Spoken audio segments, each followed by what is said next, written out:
Everyone, happy new year. Once again I am come back with a new video. Today I am going to teach you about active and passive voice. बहुत दिन हो गए मैं आपको कोई video नहीं डाल पाई, लेकिन आज मेरा मन कर रहा था, आज न्यू ईयर भी है तो स्टार्ट करते हैं। एक्टिव और पैसिव वॉइस इंग्लिश ग्रामर का सबसे इम्पोर्टेंट टॉपिक है, जो आपको क्लास 4 से लेके क्लास 10th 11th 12th पूरे लाइफ काम आएगा। और आज मैं बहुत ईजी तरीके से आपको पढ़ाने वाली हूँ। Welcome to the channel Study Chaser. अगर आपने मेरे चैनल को अभी तक सब्सक्राइब नहीं किया है तो please do subscribe to my channel.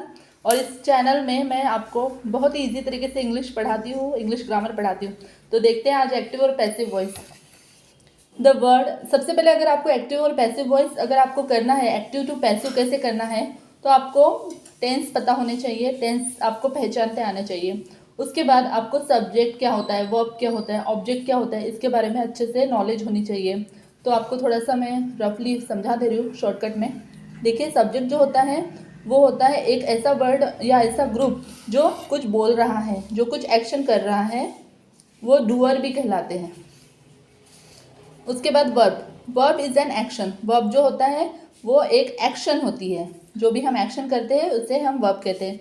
वो या तो हेल्पिंग वर्ब भी होते हैं, अगर सेंटेंस में मेन वर्ब नहीं है तो हम उसके बदले हेल्पिंग वर्ब का यूज़ करते हैं। उसके बाद ऑब्जेक्ट, ऑब्जेक्ट जो होता है वो जिसके ऊपर भी काम किया जा रहा है उसे क्या कहते हैं, ऑब्जेक्ट। और टेंस तो अभी अभी मैंने आपको बताया, present tense, past tense, future tense, और उसके टाइप्स आपको ऑलरेडी पता रहने चाहिए। उसके बाद ही आप एक्टिव टू पैसिव वॉइस कर पाएंगे। ये एक एक्टिव वॉइस के 2-3 फॉर्मूला है, 1 बाय 1 मैं आपको पढ़ा दूंगी। ये आज पहला फॉर्मूला आपको पढ़ा रही हूँ। देखिए, object plus helping verb plus V3 means verb की third form, plus by plus subject. देखिए, सबसे पहले आपको कोई भी सेंटेंस का ऑब्जेक्ट ढूंढना है, उसके बाद उस अकॉर्डिंग टू द टेंस आपको उसके बाद टेंस पहचानना है, और उस टेंस के अकॉर्डिंग आपको उसमें हेल्पिंग वर्ब को लेना है, और हेल्पिंग वर्ब को लेने के बाद आपको वर्ब की थर्ड फॉर्म यूज़ करनी है। याद रखिए, एक्टिव टू पैसिव वॉइस आप जब करोगे तो हमेशा आपको वर्ब की थर्ड फॉर्म ही यूज़ करनी है, अदरवाइज वो पैसिव वॉइस नहीं कहलाएगा। और उसके बाद बाय, उसके बाद सब्जेक्ट। तो इस फॉर्मूले को आप लर्न कर लीजिए। एक सेंटेंस देखिए यहाँ, the man killed a snake. अभी आपने इस सेंटेंस को देख लिया, उसके बाद आपको उसका टेंस पहचाना है। तो टेंस आप कहाँ से पहचानोगे? यस, आप सबसे पहले उसमें का सब्जेक्ट ढूंढोगे, ये मैन है। वर्ब से आपको उसकी टेंस पता चल जाएगी। ये वर्ब क्या है, किल्ड। किल्ड क्या है, कौन सा टेंस है ये बताइए?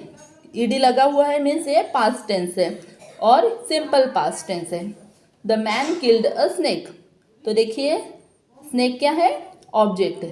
तो हमारे फॉर्मूले के अकॉर्डिंग टू द फॉर्मूला हम सबसे पहले क्या लिखेंगे, स्नेक। अ स्नेक लिख दिया। उसके बाद हमने टेंस देखा, ये सिंपल पास्ट टेंस का सेंटेंस है, इसलिए हमको सिंपल पास्ट टेंस की हेल्पिंग वर्ब लेनी है। अब मुझे बताइए, स्नेक कितना है? एक स्नेक है, इसलिए हम क्या लगाएंगे यहाँ, वॉज। वर्ड का यूज़ नहीं करेंगे। अ snake was.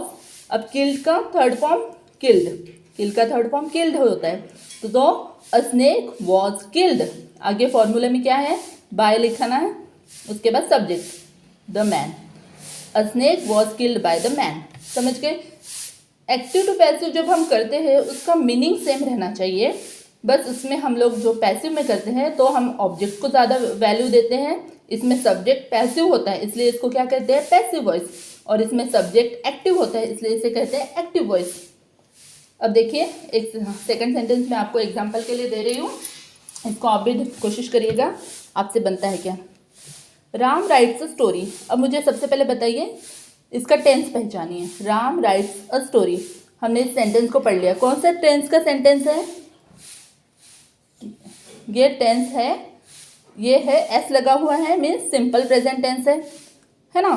Simple present tense है तो हमें सिंपल प्रेजेंट टेंस की ही प्रेजेंट टेंस का हेल्पिंग वर्ब का यूज़ करना है, ये हमें याद रहना चाहिए। अब इसमें का सब्जेक्ट ढूंढिए, राम। राइट क्या है, वर्ब है। अ स्टोरी क्या है, ऑब्जेक्ट है। तो हम सबसे पहले लिखेंगे ऑब्जेक्ट। लिखा अ स्टोरी। अब मुझे बताइए, हेल्पिंग वर्ब कौन सी लगेगी, प्रेजेंट टेंस की हेल्पिंग वर्ब? यस, ये एक स्टोरी है, इसलिए हम लिखेंगे यहाँ इज। A story is. अब राइट का थर्ड फॉर्म क्या है, रिटन। उसके बाद क्या लगेगा, by. A story is written by Ram. बन गया। इतना इजी है एक्टिव टू पैसिव वॉइस करना। अब देखिए आगे का एक sentence, I made a flower pot. इसमें आई क्या है? सब्जेक्ट, मेड क्या है? वर्ब, और फ्लावर पॉट, अ फ्लावर पॉट क्या है? ऑब्जेक्ट। तो हम सबसे पहले लिखेंगे ऑब्जेक्ट,